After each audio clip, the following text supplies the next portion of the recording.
I need sunscreen. I need beach chairs. I need an umbrella, all of which can be bought at Academy, by the way. I need all of those things because I'm on an island. And the island I'm on is not the island of misfit toys. It's the island basically of misfit predictions.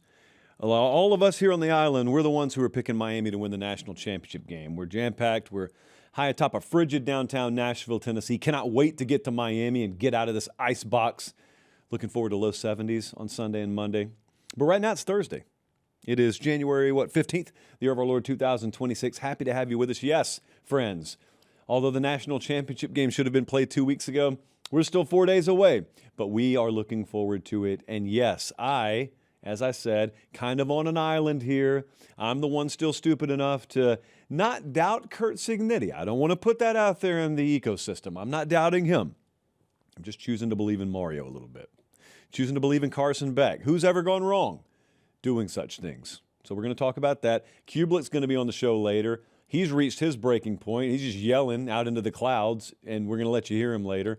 Something about the transfer portal and Auburn. Speaking of breaking points, is college football approaching a breaking point? No. Well, I don't know. Maybe. I'm going to talk about it in a second. Got a little Mario Cristobal legacy question on the show tonight. Of course, it's a day that ends in Y in January, so the portal is acting crazy, although that's about to come to an end. So we got a jam-packed show, as it should be, on the Thursday before the national championship game. They're watching us in Cleveland, Ohio, Denton, Texas, Waverly Hall, Georgia, former home of the Waverly Hall Mariners in my day, and Sunrise, Florida. Make sure, if you do nothing else other than breathe while you're watching the show, make sure you're subscribed to the YouTube channel. We've had a great year. Look, when we get done and we get into February and we got less to talk about in terms of immediate on-field issues, I'm going to just recap some of the stuff that's happened for us. I like to be as full disclosure as I can without compromising negotiations and stuff or privacy laws. But what a great year. And a lot of it's because we were able to cross over 500,000 subscribers. So thank you for everyone who participated and contributed. If you haven't, or even if you think you have, make sure and check that you have, because maybe you haven't. We always appreciate it. It's free. You're not signing up for anything. You're just helping us when you subscribe. All right. I'm going to get into a lot tonight.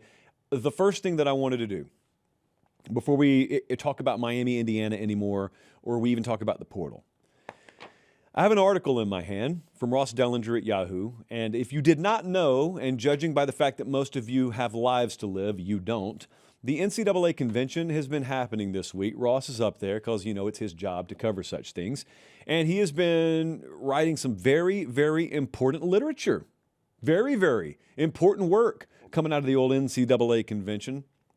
It seems like it's every bit as stuffy as it sounds like it would be.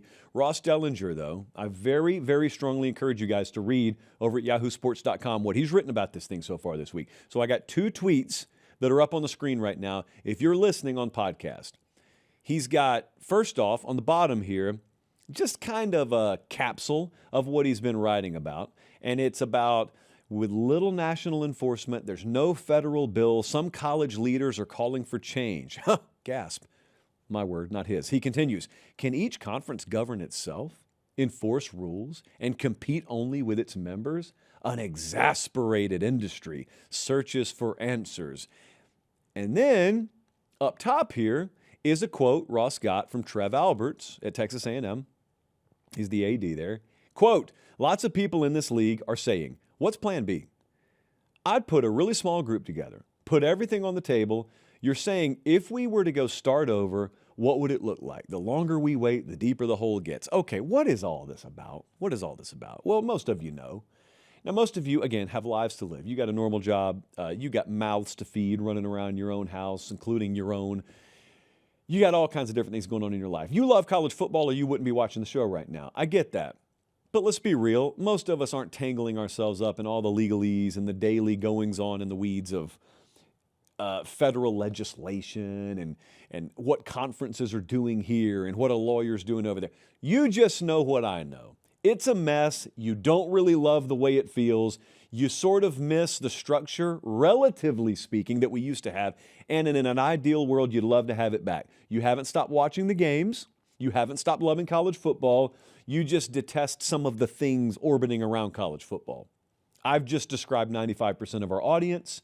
You don't really particularly care who's on which side. You don't really particularly care about the legalese. As Meemaw used to say, legalese might as well be Portuguese. All we know is some stuff seems really messed up and they need to fix it. They need to fix it. Is that it? Yeah, that's about it. All right. So Ross Dellinger, #one of us, by the way. He's just paid to cover this stuff. Ross Dellinger wrote something this week that caught my attention, and I really think we need to discuss it for just a second before we move on in the show. I don't think the status quo is going to exist much longer. So that's good news. Hey, if you don't like the way things are right now, good news. I don't think it's going to be allowed to continue like this, because what you have right now is just a total mess. What you have right now is like a swimming pool in the bed of a pickup truck driving down a gravel road in Harris County, Georgia. The water's just sloshing all over the place. This is not a sustainable model for a swimming pool. The water's all going to be gone. Speaking of water, actually, this makes perfect sense. Let me go down this road. All the bickering back and forth about how the transfer portal should work. You know, how many times should you be able to transfer? Is there supposed to be a cap on how much you can pay players? Are people cheating? Are they circumventing the cap? Are they leveraging third-party deals? Is it just glorified pay for play? Basically, isn't it a giant money laundering scheme right now where the haves are able to pay and the have-nots have to sit there and lose all their players to the haves? All that happening. And everybody bickering over it and everybody having an opinion. You know what it reminds me of? It reminds me of, like, we don't deal with this where I'm from, but I have always read out west about them dealing with like water issues, water restrictions, water debates. And that's kind of what college football is right now. And it strikes me every time Ross Dellinger covers a conference and every time Ross Dellinger gets a quote from a commissioner or an AD or an anonymous administrator, it strikes me the same way. It's like the closer someone is to the issue, the further away they are from understanding the totality of the issue. Sounds counterintuitive, right? These people are in the weeds day to day. Don't they know more than you do about it? Yes, they know more specific details about what's going on in their world than I do. It's their job to. That's not what I said. I didn't say they don't know more details than someone like you or someone like me or someone like your buddies who just watch college football on Saturday. I said the closer someone is to these issues, the further away they seem to be from understanding the issue. So correlate it to like a water restriction debate out in Nevada, out in the deserts of California. You got towns and you got states, and they're locked in legal battles over water conflicts. What's the most important thing in a water conflict? Some of you live in an area of the country where this happens all the time. So what's the most important thing? It's not a trick question, but it kind of is. Is it reasonable access to the water? Is it environmental impact? Is it irrigation versus electrical? Is it population study? What's the most important thing? The most important thing is the water, because without the water, none of the rest of the stuff matters. And for a long time now, college football leaders, college football administrative types, the sweater vest crowd, they've debated this stuff back and forth, and you got bad actors on both sides. And then you've got good actors on both sides, but everyone's just screaming back and forth, and people like us sit back hoping one day each side realizes everything that you get to debate right now is downstream of one key ingredient, and that is interest. Fan interest. Fans are the most important aspect in this entire equation. Now, they're taken for granted. The interest is treated as a constant, when in the reality, it's a variable. It's just that it's taken for granted that you'll always care, that you'll always be there, that you'll always watch. These TV ratings will always look like they do, which I'll get to in a second. But that's not a constant. It very much is a variable that I choose to love college football, that I choose to watch it.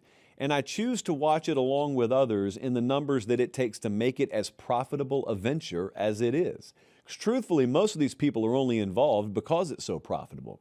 I mean, if this were a charity over here, I doubt we'd have this many interested parties. We'd have some. There are charities all over the place that operate in good faith. But this right here is a business, and it became an ATM for a lot of people. And it still is. And again, not all those folks are bad, but contingent on all of that is fan interest. And you got to make sure you don't drive people away. Now, I know it is a very, very foreign concept that anyone could ever become disinterested in football in this country. And I'll grant you that it is. But I will say at the very least, you know because you are out there. I know because I'm right there with you, locked arm in arm. You don't really love where things are right now. And they don't necessarily speak that kind of language at the NCAA convention. They don't really speak that kind of language at conference spring meetings. These people are isolated. These people don't live amongst you. These people largely live amongst themselves. These people largely breathe the same air. They don't breathe the same air you do. And therefore, they don't really understand the dynamics in play here. If you get everything straightened out the way you want it, or in your water debates, if you get all of the concessions that you want, but there's no water left over, it doesn't really matter which concessions you got. And likewise, if you get everything, if you get a collective bargaining agreement over in this camp, or if you get federal antitrust exemption over in that camp, but in the aggregate, you've shaved 25% of interest off your sport, it lost its value anyway. The money's not there anymore to the degree it was anyway. So my only viewpoint on all this from the seat I sit in is I don't really care about the legalese. I didn't go to Pate State Law School, so I don't hold that degree. That's not on my wall at home. So frankly, I don't really care. I get phone calls all the time from people trying to state their case on this stuff. I'm respectful. I listen to it. But at the end of the day, I just say the same 3 or 4 things. How are you going to get this thing fixed to where fan interest is maintained and growable, scalable? How's that going to happen? And how does college football look the way it should in order for that to take place? Because right now it doesn't really look the way it should. The games are still great, but by the time the games suffer, by the time the Saturday product really suffers, you've long since lost everyone. That's why you can't trust drive-by leadership. That's why you can't trust the group that treats college football like a rental car.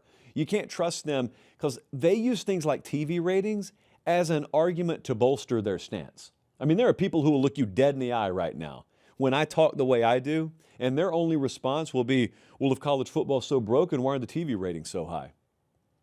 I'm serious. That's something that a bad faith actor, a drive-by leader will tell you. They can afford to hold that stance because they won't be here by the time the poison drifts far enough down the river to affect the water supply. A lot of water analogies in the show tonight for some reason. But I've told you this from the beginning. You don't dump poison in St. Louis, Missouri, in the Mississippi, and immediately affect New Orleans. It takes it a little while. And likewise, you don't make bad decisions today in college football and kill the sport tomorrow. In fact, it'd be very hard to kill college football. But what we're talking about here is not killing anything. What we're talking about is detrimentally impacting it. And you can't continue with the way things are right now. You can't continue to erode interest in quite literally everything other than the games on the field and not have the collateral damage eventually include viewership of the games on the field. If you don't believe that can happen, you haven't really studied the American entertainment model long enough.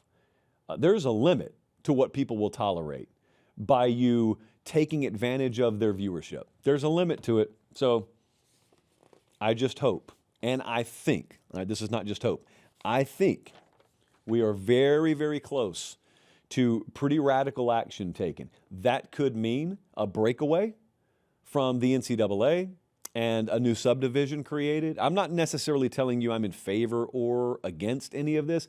I'm telling you I think something's about to change that's pretty major, and it could be a breakaway. It could be self-governance inside conferences where the Big Ten governs itself, the SEC governs itself. For the record, I've said that's probably the most likely path for 5 years now, and it looks like we're closer to that than ever. Whatever the case may be, you've got to incentivize players remaining on the same roster and being paid to do so and incentivized to do so. And revenue sharing, no one's got a problem with it. That's the old caveat. You always got to say it. It's like, oh, I want them to be paid, but it's like anytime you say something about a politician, you've always got to caveat it. No, I don't agree with everything he says. I don't agree with everything she says, but no one cares. Just state your opinion. So my opinion is, yeah, I don't care that the players are being paid. What I do care about, more so than the players being paid, more so than coaches being paid, more so than anything, I care about the product. That's what I care about. Everything else is downstream of that. Because if we're not getting a worthwhile product, it doesn't matter how much money anyone else is making, you ruin the product. I'm not here anymore. I'm at Quick Trip. Quick Trip fueling the Fall Don't Lie tour. We're headed to Miami. Last game of the season. We got to make it count. Last game of the season on Monday night. Quick Trip has fueled the Fall Don't Lie tour all year. And they have caffeinated me all year. They have fed me all year. Not just me, anyone rolling with us. And I cannot tell you, when I wake up in the morning and I refresh my social feeds, how many times per morning, couple of dozen at least, I'm tagged by people who were at a Quick Trip gas pump or at the cold brew on tap station in the Quick Trip and decided, you know what? I'm going to take a picture.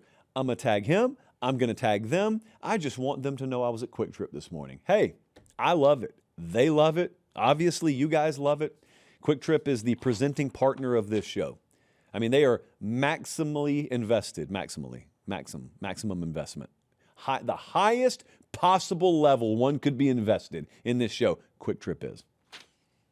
And I, in turn, emotionally at least, am invested in them. Let's move on. Got Cubelic coming up in a little while. He's mad. What's new?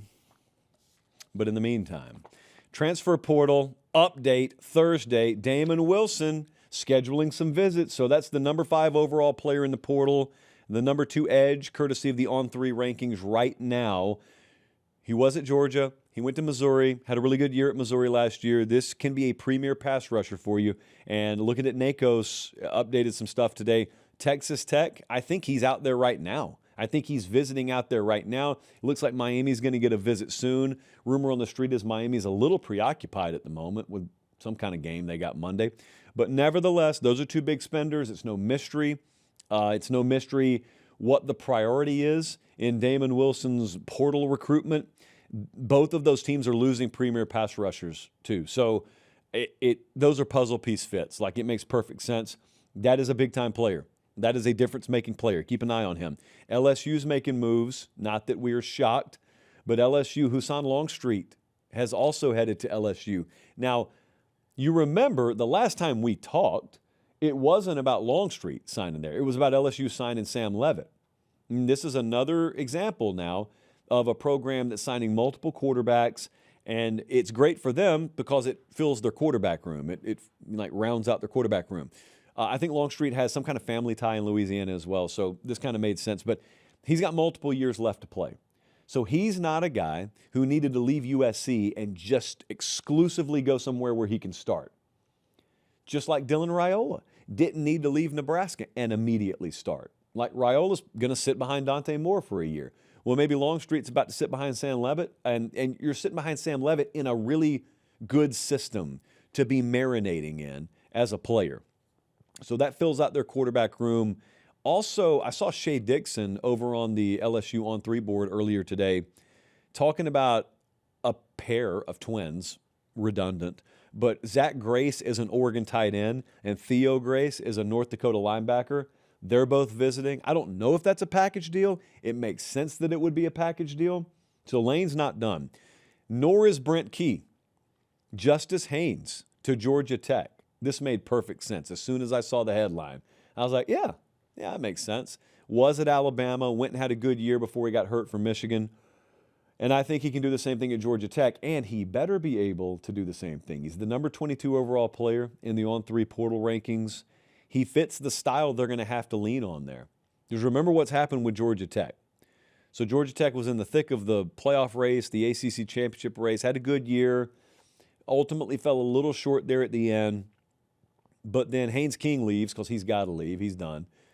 And then you lose your offensive coordinator, and you lose Aaron Philo, who was going to be the quarterback there. They both go to Florida, and so you're wondering, okay, who's quarterback going to be here? Well, in any event, I mean, you're obviously not going to have a ton of star power at the quarterback position. You're going to be a run-heavy offense, and you're going to need players, especially at least one like Justice Haynes. So it makes a lot of sense that he goes there. He fits the style they're going to have to lean on. What about the style Indiana leans on? Pretty unique style. Pretty unique. And as a result, they're in the national title game. But what if I told you they have the number 2 ranked portal class in the On3 portal rankings? I would be telling the truth. They do. In fact, when we were putting the show together, they had number 1. So there was like fluctuation even as we were looking at the monitor. But look at these players they've signed. Josh Hoover is going to be a plug-and-play starter quarterback for them. I'm really high on Nick Marsh. I think probably his potential at Indiana makes him underrated as only the number 32 player in the portal. They got A.J. Harris, the corner, the DB from Penn State, Shaz Preston, the wide receiver from Tulane. So they've got a lot of good players there. And remember, they get a little extended window as opposed to everyone else after the national championship game because they're playing in it. Ohio State's making some moves too. Ohio State strikes me a little differently though. They got Quay Russaw and James Smith, both from Alabama. And those both can be really good players. And conditionally or situationally, they were for Alabama this year. But Ohio State, unlike some of these places, they're not looking in desperation mode at filling starting spots. Like these guys can play starting minutes for them, starting snaps for them, but it's not like they're making wholesale changes with their starting 22. What they're doing is they're trying to build their roster. They're trying to build their top 40 or top 45. And that's a pretty privileged position to be in. And if you recruit high school and you retain well enough, then, hey, that can be where you find yourself. Ohio State does that at an okay clip. So transfer portal not open for much longer. In fact, this may be the last time we talk about it, or there could be fireworks right at the end. Because, I mean, these guys are really running up against this deadline now to get in. Now, once you're in, you can stay in as long as you want. So the deadline's not you have to commit by this deadline. The deadline is just you have to be in the portal by the deadline. You can stay in there until April for all they care, I think is the way that works. I'll tell you something that I'm excited about, not necessarily the portal. I'm excited that if you go to PateStateMaterial.com right now, we have, I don't know how many, Jesse, like 4 or 5 brand new shirts. We basically have new university-themed shirts. Now, the one I'm most excited about and the one we've been workshopping and finally can debut is the McLaughlin School of Music. It's going to be a hot seller. I know because I'm already wearing that thing in my mind. I don't have it physically yet. We got the Chalice Cafe t-shirt debuting, the Department of Saturday Sciences, basically any kind of concept that they have on the campus of a real-life university, we could just create it in our minds here. But that McLaughlin School of Music, we made sure to spell her name right and everything. It's going to be a great spring at the Pate State store. I mean, we got some Valentine's concepts coming up too. So there is no shortage. Like I know a lot of you went, and you went early in the season last year, and you just kind of filled your basket with everything we had to offer in there. Make sure you keep checking because Alex and the team keep updating the store. Remember, like we had a version 1.0 of the store where we struggled to keep things in stock, and we had like 6 options. Now we don't struggle to keep things in stock, and we got like 6 million options over there and growing. So I'm betting the McLaughlin School of Music does the best. I'm also tilting the odds in my favor by mentioning it a lot. We got several good offerings there. PateStateMaterial.com. Let's move on. We got a question that's very relevant to Monday night. So Trey from Sarasota, Florida said people have bashed Mario Cristobal so much, and yet he's 60 minutes away from a national title at his sleeping giant alma mater. How would a playoff title win mold his legacy? Big time. Big time. There's no reason to be a contrarian here. I mean, it would make Mario a legend down there. And Mario walked in and tried to do what a lot of guys have tried to do, and that is resurrect the identity of that program to look like it used to look. The difference is he's just the guy who finally did it. Did it in a way different format than they used to do it down there, because everyone's got to do that now, because college football is totally different. But he's the guy who actually did it. To me, thus far, that's his legacy. Now, if he wins a title on Monday night, you're talking about an entirely different classification, not just in the lineage of Miami head coaches, but in the lineage of college football head coaches. I mean, there are very, very few active coaches that have national championships. It's a handful of them that have national championships. So last time before he came there that they had back-to-back double-digit win seasons was 02-03. Yes, an entire generation is seeing Miami do something that they haven't seen them do basically in their lifetime. Look at 2022 on this little slider here that Bradley's showing you on the screen. Do you remember that year? It was only 3 years ago. Do you remember the 5-7 year? You remember Middle Tennessee State dog walking Miami in Miami? Do you remember Duke coming in there and just owning Miami in Miami? And do you remember, because I remember, what they said about Mario afterwards? Because everyone was fooled into thinking he was taking over a pretty good roster and, oh, it's Miami. You know, they got to have good athletes down there. Even in year one, you can't be losing to MTSU. And I remember thinking, what does that mean, though? You can't lose to Middleton. Okay, well, they did. He just did. So what does that mean? Are you going to fire him? No. So obviously you can lose to Middle Tennessee in year one, especially if you understand sometimes your entry point is rock bottom.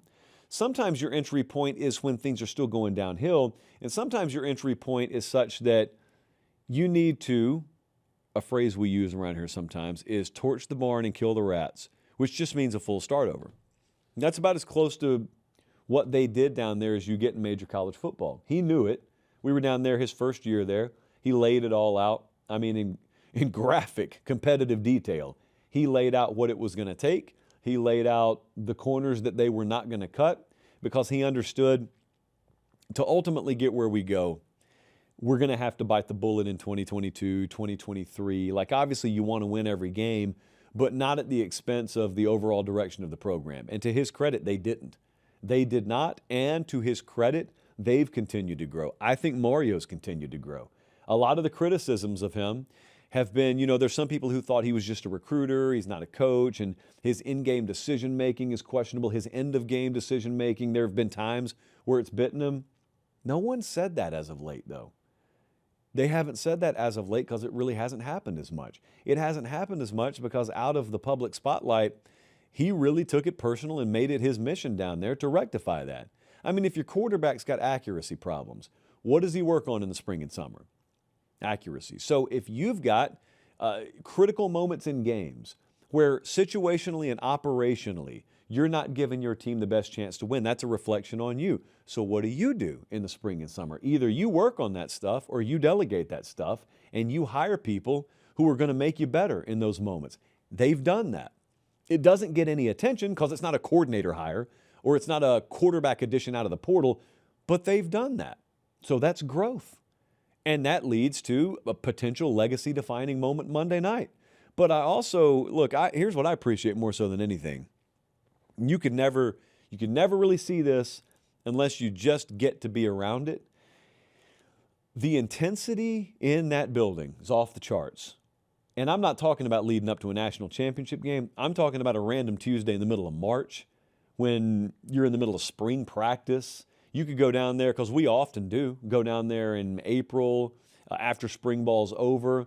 There's just an off-the-charts intensity, and it's that way to an extent no matter where you go. But, man, it's a different volume at Miami. And the ability to operate at that level year-round, it just boggles the mind. That, to me, is the it's not an accomplishment because, like, they would look at that as a prerequisite. Like, why are you even discussing that? These are non-negotiables. This is just how it's got to be. That's the impressive part because the outside world is not like that. Much of the outside college football world is not like that. And if there's one thing that I wish we could do, like in the way of a field trip, is I wish we could just load up a bus, call them and tell them we're on our way, and just take a bus of civilians, just normal college football civilian types. Pull them out of a restaurant, pull them off the job site, just hop in a bus and head down to Coral Gables for a day. Just watch the way that place operates. And you would be shocked. It would be like being tossed in the middle of a war zone. Like you'd be shell-shocked. And then you'd come back and you'd be laying in your bed at night, eyes wide open, saying, hold up, that's the way it is every day down there? How do normal humans even operate? They don't. They're not normal humans. At least that part of their brain. Not normal. Not normal. And I have enjoyed, speaking of legacy, I have enjoyed during this playoff run, you've seen a little bit more of Mario Cristobal, and you've seen like him going back and forth with Scott Van Pelt. You've seen him up on the stage accepting the trophy, and you've just seen guy is a little different from the neck up. A little bit different. Well, that is a small glimpse of how different that guy is. There are stories that coaches tell about him, that player personnel types tell about him, that players tell about him. I love being around it. I love hanging around it. I just tell you, it's not for everybody. That environment's not for everybody. Mario Cristobal is not for everybody. But you know what? Neither is Kirby Smart. Neither is Ryan Day. Neither was Nick Saban. Like, there are a lot of places where they win at a high level, and yet some people are turned off by it. In my opinion, you're not really fully maximizing your potential and operating at peak efficiency until you can say that. Because any college football program or high-level organization that's operating near a peak efficiency has a climate that's going to be a turnoff to an average person, because you don't achieve at a high level with average people. So you got to fill your building with high achievers. Now, high achievers look around, and this is just a normal Tuesday. An average person in a room full of high achievers looks around and thinks, this is unsustainable. But we can't work like this year-round. No, you can't work like this year-round. That's why this place probably isn't for you. That's how it feels at Miami. That's the legacy, because it's hard to create that. And it hasn't existed down there in a long time. And now you hope that the results just are a byproduct of that, because that's usually how the sport works. Academy Sports and Outdoors can get you geared up. Now, thankfully, if you guys live in South Florida, you're not stocking up on cold weather gear right now. Some of us are less fortunate, and so we are. Fortunately for us, we have Academy Sports and Outdoors. So we got several of them, even within a stone's throw of where I sit right now. So I can just pop over there anytime I want to, and I frequently do. And, of course, we've got spring sports season coming up. Some of you are still playing winter sports. No matter what, gear up at Academy Sports and Outdoors. If you can get there in person, I encourage it. Place always uplifts you. You walk in with a frown, you walk out with a smile, a cheek full of Big League Chew maybe. Always recommend Ground Ball Grape. But if you can't get there in person, academy.com has your hookup. And we've always loved being in business with Academy. They've been a partner of ours for a long time, and we appreciate them. They've always been there for us, and they can be there for you. We got Cubelic on deck. Let me answer this one more question. I wanted to fit this one in. Isaiah from Fort Worth said, with all the changes in the media space, are you ever going to cover the NFL? I have no plans to cover the NFL. I don't watch a ton of NFL, Isaiah. I used to be immersed in the NFL, but Sunday's our busiest work day. So you hop down to church, and then you hop out of church and maybe get to the gym, but then it's right into the office, and we're wall-to-wall college football on Sunday. So I just don't really get to watch much of the NFL. Now, I will tell you this, I watched every playoff game in the last round. So I watched probably more NFL in the past weekend than I had the entire year combined. But I just love college football. And we're blessed to be able to pick a lane now. It used to be in the sports media world, even 15 years ago, if you were kind of going to get in this game at the highest level, you had to be what they would call a generalist, which is someone who talks everything. When it's basketball season, you're talking college hoops. NBA finals roll around, you're talking NBA finals. I don't talk about any of that. I just do college football year round.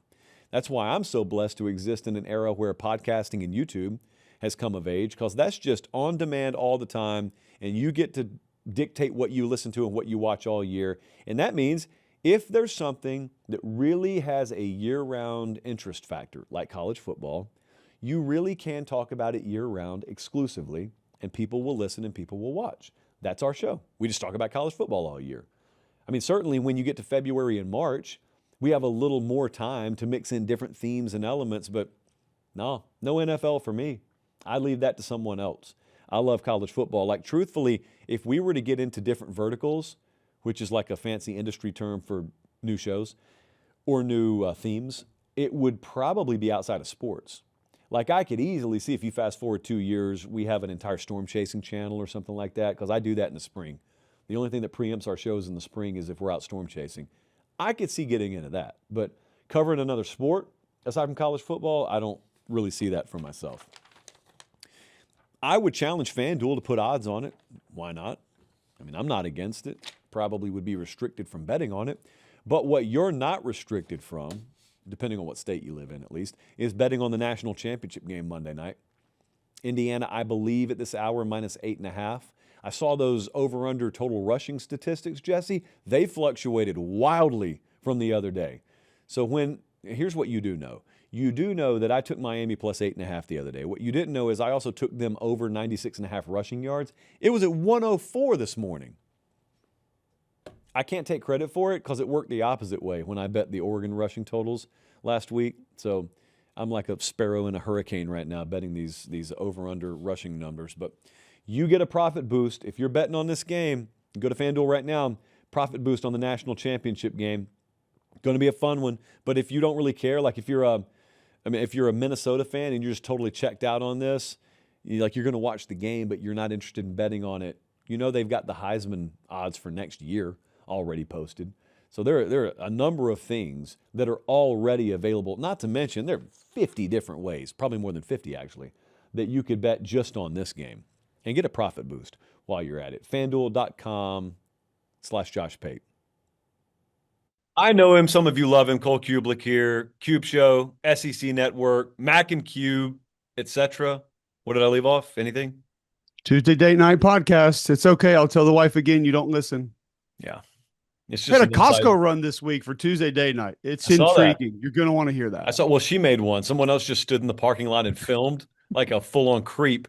I can't assume who that was, so we'll just leave that unspoken. You are not famous for that. Well, let me rephrase. You're not only famous for that this week, starring in Tuesday Date Night Podcast, co-hosting. I did that thing this week where I was kind of busy. So, you pull up the phone, you're scrolling. Something about Iran. I don't know. We're involved in something over there. All right. And Kurt Signetti versus 2019 LSU. Nope. I'm going to scroll past that. And then I see you and I see a bunch of graphics that other people made about you allegedly. I'm going to use the index finger. I'm going to wag it. Allegedly just besmirching Auburn fans who are worried about losing Cam Coleman, who are worried about losing Deuce Knight, they're just worried that the program's going to implode in on itself like a dying star over losing those two players. And you had the audacity to push back on that from what I hear, but I didn't have time to watch the clips. So please get me up to speed, defend yourself, take as much time as you need, as long as it's not over 30 minutes, and walk me up to speed on what's happening. Defend myself. Okay. I would like to take this time to apologize to absolutely no one, in the words of Conor McGregor. Andy Burcham comes on our show every Tuesday. He does a great job. We asked him 1,000-foot view of how things are going under Alex Golesh, the new head coach at Auburn. And he gave a couple great answers. And then the names Cam Coleman and Deuce Knight came out of his mouth. And I just kind of lost it. I not his fault. He wasn't doing this, not directed at him. And I think maybe being in Atlanta over the weekend at the Peach Bowl and multiple Auburn fans stopping me, asking me specifically about these two players, the amount of texts, DMs. I had DMs from Alabama fans over the weekend asking if they were going to get Cam Coleman. Like, I give a rip, especially if he's going to go there. I don't care where he goes, what he's going to do. It doesn't matter. But this hypersensitivity to those two individuals, and this is not on them. This is not an indictment of them. I think they both can be great players.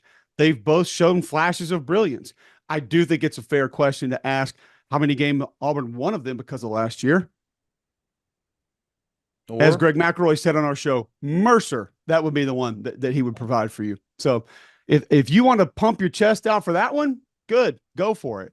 But when you're talking about a new coach coming in, rebuilding a program, I don't want to hear about guys that are out for themselves and out for the bag and trying to see if they can go and raise their value to go get more money somewhere else. And I understand this is the time in college football where you can move and go do your own thing and be your own guy and go different places. And hell, be TJ Finley for all I care and play at all the schools. Good luck. But I don't think any one player, Josh, ever cripples a program.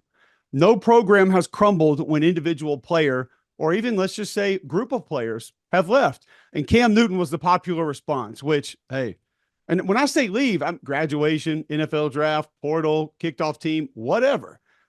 He's a good one. They were terrible the next year. They were in the national championship game 3 years later. So didn't necessarily bring the program to its knees. We've seen this with a lot of different programs, first-round draft picks, number one picks, guys that have transferred to go play other places. Guess what? You can get more players out of the portal to come in and hopefully be better teammates, better students, better guys in the locker room, in the facility, and maybe even better football players. And what the portal has done, I think it's driven our brains to a place where only ceiling and recruitability, recruiting stars, like that's what matters. Very rarely, when we're just talking portal, do we go look at productivity? Because if we did collectively, there'd be a lot more Indianas out there right now. And maybe I'm just overblowing what Indiana has done, and I'm falling way too in love with how they're building their program and thinking that other people can come close to replicating that, and seeing the lack of me guys and the guys that are willing to go out there and sacrifice for the greater good of the play or the scheme or the team or other people having success. And it's kind of ruined me a little bit. But it had been overly repetitive with those two names, and nothing was really directed at them. But I'm only going to be fair and say, you go out there and wear a pink ski mask to be different than everybody else. You show some clown tendencies on social media when you're on your way out. That guy's carrying your program. And the other part of this is, there have been individuals that have carried programs. Cam would be one. There are other guys that have put the program on their back. Like, you got your Bo Jacksons and your Herschel Walkers and your guys that carried the program, but you still need guys to allow that to happen. And those are even more so the players I'm referencing. So when you do get said superhero, all the ancillary parts can allow superhero to be superhero, because Cam Newton had 4 senior starting offensive linemen. He had multiple defensive linemen that had played 3, 4, 5 years of football. He had Josh Bynes, an inside linebacker that had been a 3-year starter and had probably seen everything that there was going to be to see. A veteran tight end, a veteran leadership in Emory Blake, another wide receiver in Cody Burns that had spent time at quarterback. So knew all different types of the offense and facets of what things can happen. All of those things allowed him to go be him. Now, is it still the greatest individual season I've ever witnessed? Yes, because there's not another NFL reception or an NFL rushing attempt from that offense in 2010, but it's not a Cam Newton conversation. It's a conversation about how not even he, not even Darren McFadden, not even Derrick Henry, no great player crumbles a program. And that was the frustration level that I was at. It just happened to be that those two individuals were the ones that I was repeatedly being asked about. And I'm just beyond frustrated with the fear from some groups of Auburn fans that don't think it can be overcome. And I don't BS you on this show. Some of that was directed at the Auburn administration and the obsession with trying to say, what can we do to make sure these two people stay? And I literally got to the problem with, I don't give an F what these two people say and if they stay or if they want to stay, because if they don't want to be there, you shouldn't want them there. And that's what's lost in a lot of this. It's like we go back to this whole situation at Washington. We're going to file a lawsuit to make a kid play for our team. How is that going over in your locker room? Hey, buddy, we know you hate it here and you had more money over there, but if you could come quarterback for us because you're legally binding to, get in there and run the play. How is the bench going to be after that first interception? Yeah. Even if it's totally legitimate, great play by the corner. Because I know what I'm thinking when my quarterback, especially when you go deep in, I'm not going to go into the details of what happened when it was released on his social media, but y'all can take a look for that yourself and figure it out. That on top of it, then coming back with all the shenanigans, you go out there and throw 2 picks in the first game, third game, probably not going to be super comfortable. It was funny when we were at the SEC championship game, or no, when we were at the Peach Bowl, you were down there with Jacob Hester, who's down there, Roddy Jones, you guys do Alyssa Lang. Y'all are doing pregame on Sirius XM. It's like 2 hours before kickoff. So I walked up, producer grabs me. I do a segment with you guys. During the break before the segment, we're talking about this. And Jacob Hester's standing there, and he's like, what do you think that Washington locker room is going to be like? And so, like our instinct, both of you played the game. I'm just sitting there having watched it my whole life, but all 3 of our instincts were the same. And that was, oh man, it's going to be a disaster. But then he stops and he says, but you know what? All I can really say is it would have been a disaster. All I can really say is how it would have been when I played, which is 20 or so years ago. He said, honestly, case by case, locker room by locker room, I could see a world where guys just kind of get it in today's college football. Now, I don't ever want to even pretend that world exists. So like I'm just choosing to think that it's going to be a really, really rocky situation, as it should be, by the way, to try and win guys back after you said goodbye to him. And the only reason you're still there is because on your way out, the door was locked. And you turn around and you say, hey, so never mind. Let's go run it back? Question mark? I don't really know. I have no idea. There is a part of it where if there's that big of a difference between 1 and 2 and you want to win games, I mean, you can take your brain to a full mercenary lifestyle mindset and just say, bro, help us win. I don't need to be around you. I don't need to talk to you. We're not going to hang out. Help us win games. Yeah. And let me know what I can do to assist you in being best at doing that. That's possible. But I think what you say is totally fair. A perfect example, like Jacob Hester, then the last thing we would ever tweet is when one of our teammates quit on us. Go get your bag, homie. Yeah. Big things coming. Good luck. Gonna miss my guy. No. By the way, absolute opposite mindset of that. By the way, so I think you and I have talked about this on the phone. I do not ever think we've talked about this particular thing I'm about to mention on the show. You're aware, as am I, of several instances just in a previous portal cycle. Let's take this last one, where guy leaves your team. Several players on team tweet out in support of said player and trash him behind his back. And you're thinking to yourself, why the performance? Like, why the cosmetics online? What is your best explanation for why when Cole Cubelic leaves Pate State, I trash him behind the scenes, but me as a player, I hop on Instagram, I hop on TikTok, I hop on Twitter and say, go get it, man. Good for you. Good for you. I love that you're leaving me. Great job. I don't need a theory. I don't need a hypothesis. I can just give you what it is. When someone, specifically a younger individual, a younger human, puts something on Instagram, what's the goal of that?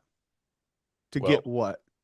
Traction, likes, admiration. Likes, to get retweets, to get positive comments.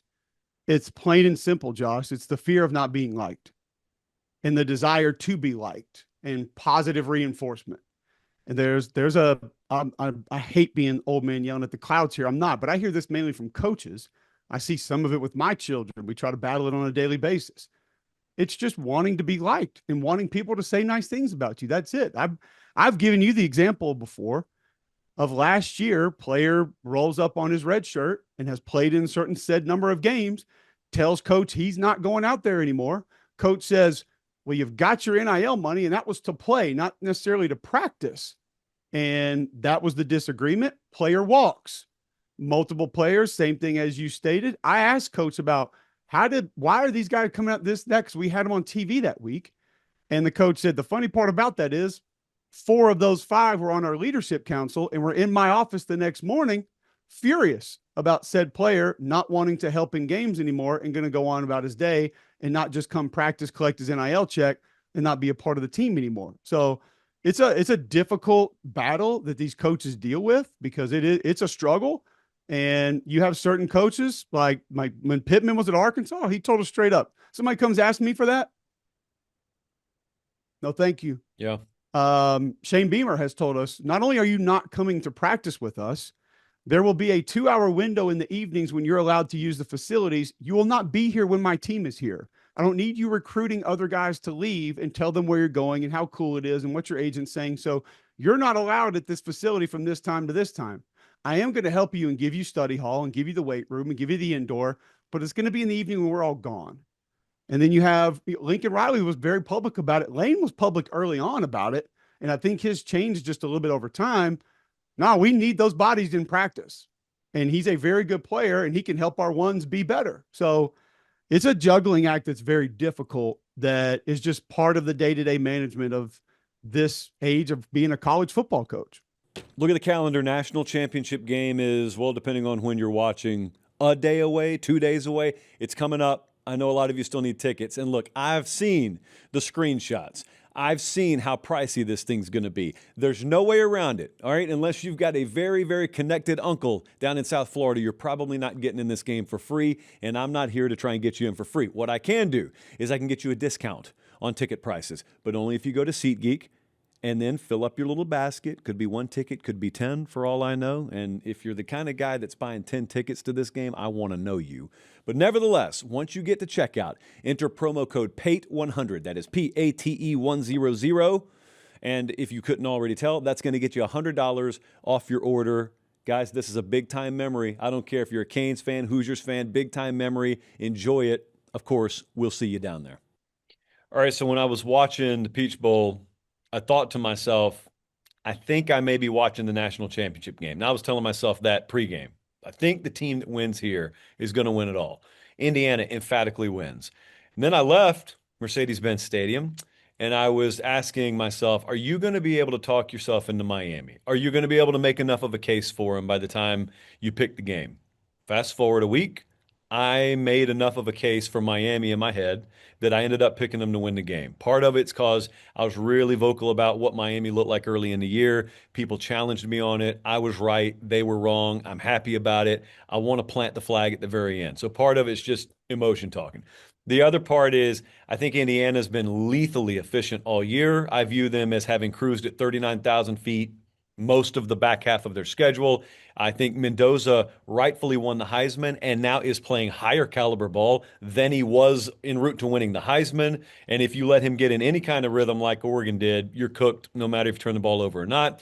11 of 14 on third down is pretty insane. Those are video game numbers. What I ask myself is, A, do I think Miami's best is good enough to beat Indiana? My answer was yes.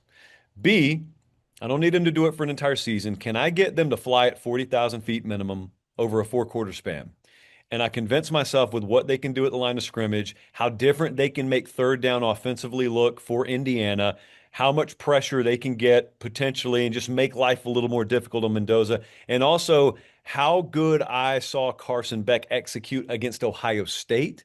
If I can get that stuff just all in a rubber band ball and you're playing in your own backyard, I think that's good enough to push them over the finish line. So I picked them. I don't know where you landed on this game yet, but either side, like, do you think close game? Do you think Indiana in a rout? Do you think Miami pulls upset? Where do you see this thing going? Part of me, when you were sitting there explaining that, it's like you've just pulled out your little slip for the lottery, and you're like, if I can get the first number, I'll Correct. be. If I get the second number, if I get the third number, the fourth number is the one that I really need to focus on. But if I get all five, if I can get 7 correct numbers here, Yeah. jackpot.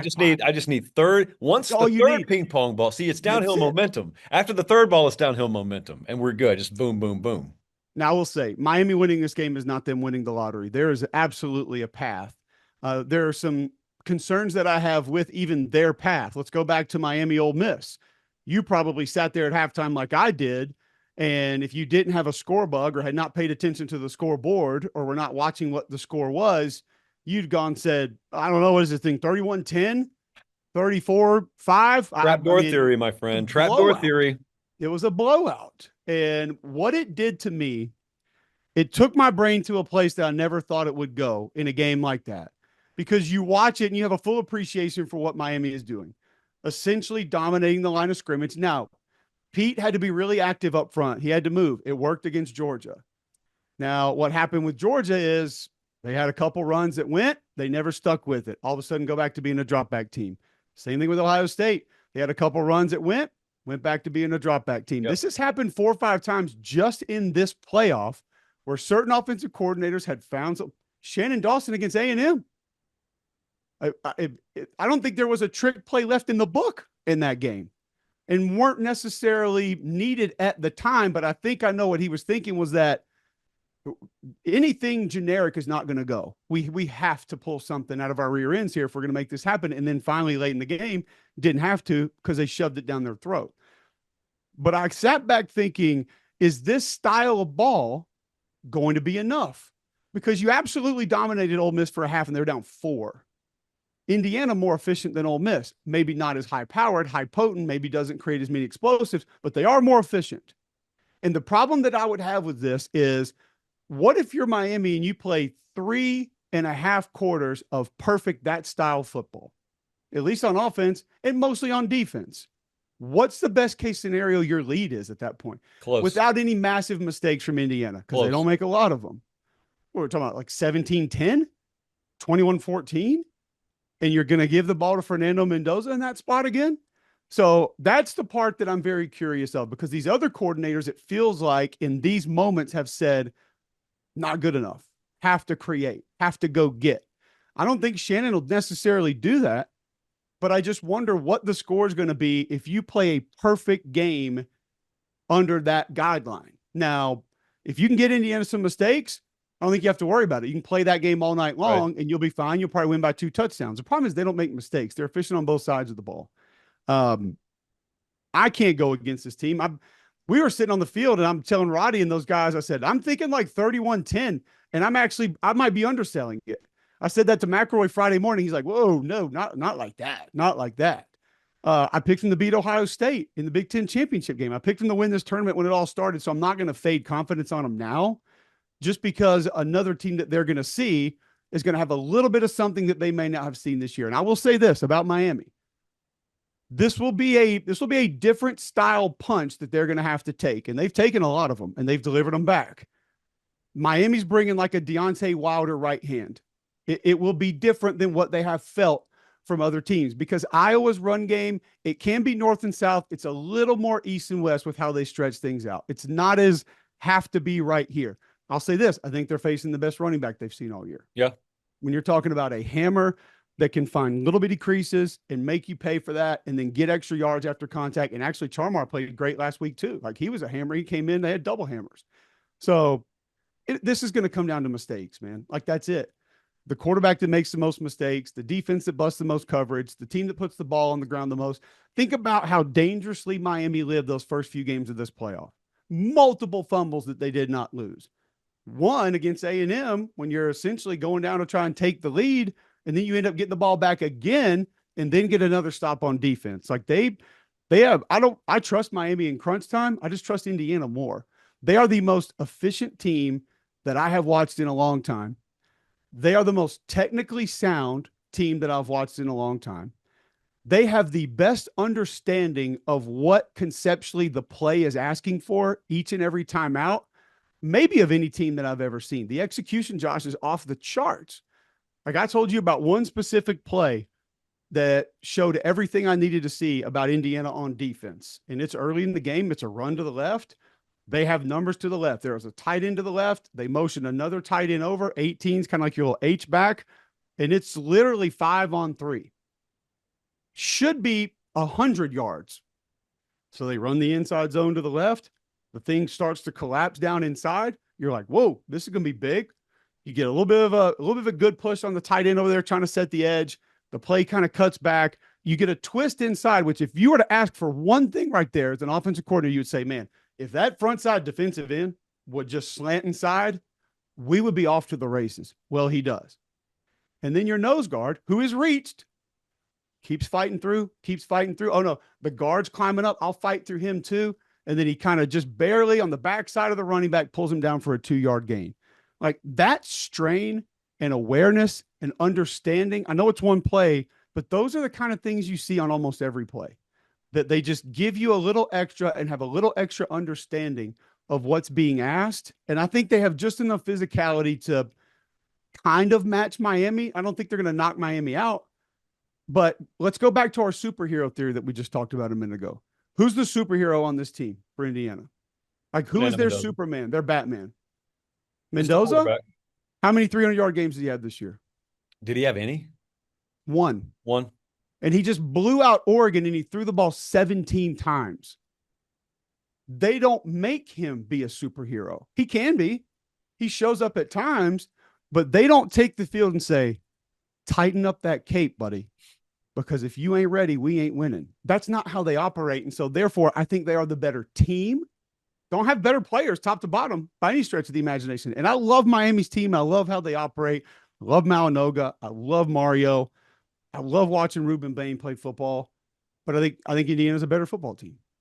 You know what's funny? We'll wrap it up on this. Indiana made the playoffs last year. So, like, on the surface, if someone doesn't know anything about college football, they would look and say, like, why is everybody so surprised at how they're playing this year? They made the playoff last year. Okay, natural progression. They make the national title game this year. If I didn't know any better, I'd look at the sport that way. It's not that they made the playoff again. It's what you just talked about. It's the efficiency levels all spiking 10 of 10 that you just, I don't know, man. It's college football. It's competitive sport. You're not used to seeing that. So I still classify Indiana as a surprise team this year. That's on the plus side. I think that on the minus side, like if we were to go all the way back to August and I were to ask you what you think then and then what transpired now, looking back, like who were you way too high on? Who were you way too low on? Who surprised you, disappointed you the most? Clemson and Penn State are like universals because most people had Clemson, Penn State easily in their top 10, if not in their top 5. And looking back, I know what went wrong now. I don't think there were many ways to just foresee that in August. So Right. I don't even feel bad about that. Like I've got the Florida stench on me. I chose to buy into Florida. I chose to buy into DJ Lagway. That didn't turn out well for me. Are there teams, or at least one of them, you look at right now and say, "Dude, either how did I whiff so badly on them, or wow, why was I way too high on them?" Clemson's absolutely one. I picked them to win the national championship before the season started. LSU would be another. You have what is viewed as a generational quarterback with a plethora of weapons and multiple individuals on defense that are provided a system that is going to allow them to attack on a very consistent basis. Like that recipe usually equals a lot of wins, and you got your head coach fired. There are a lot of people that were at fault for that. I think there are a lot of things that could have been altered with how they went into games and weren't, but it is what it is. It's done. I'll give you one on the flip side of that. I did not expect Ole Miss to be as good as they were. Yeah, I I didn't think agree. they were falling off the face of the earth, but think about the draft picks that they lost. I mean, you had multiple players across a defensive line that was dominant. Okay. You had wide receivers that were going to move on that were dominant, a tight end that helped you do a lot of different things. You had multiple players in different places, specifically quarterback, that was one of the toughest individuals in all of college football that helped you win a ton of games. I didn't think that thing would be replaced. And if I did, I told you Austin Simmons probably threw for 5,000 yards. Like they may have been at the end of the year better than they were the year before in Yeah. different ways. And I think part of that is that superhero theory that we just talked about. They weren't as reliant on certain individuals to just go win games. And Lane told us before the season, he said, y'all keep asking about these receivers. Running back is where we're going to be different. That kid we can lean on, and he can give us explosive plays. And we haven't had that. So that was one that I look at and say, yeah, ahead of where I thought they were. Even Texas Tech, with all the influx of talent, I always find it difficult to think that that's just going to work. Matter of fact, I usually don't believe that that's just going to work. So for Joey to get it where he did, really impressive. Now, you know me, I told you going into the playoff, a little bit of fool's gold with that. Like, I don't really think that they're going to go on some crazy run because of what I've seen on film. Doesn't mean they didn't have an outstanding season, and still way ahead of where I thought that they would realistically be. Cube Show, where do I find it? Let's just say I don't know who you are. I've never heard of you before. You made some sense today. Where can I get more? YouTube, you can search Cube Show, iTunes, wherever you get your podcasts. You can go search it there and find it and see more of what we talked about today. We All break right. that play specifically down on the episode this week. You can go watch that and see it for yourself. It's good stuff. And I wouldn't say it. I mean, I'm motivated not to say it, but unfortunately, it is good stuff. And I do love it, no matter how much my name gets maligned by certain people on social. The puppet, especially, was uncalled for.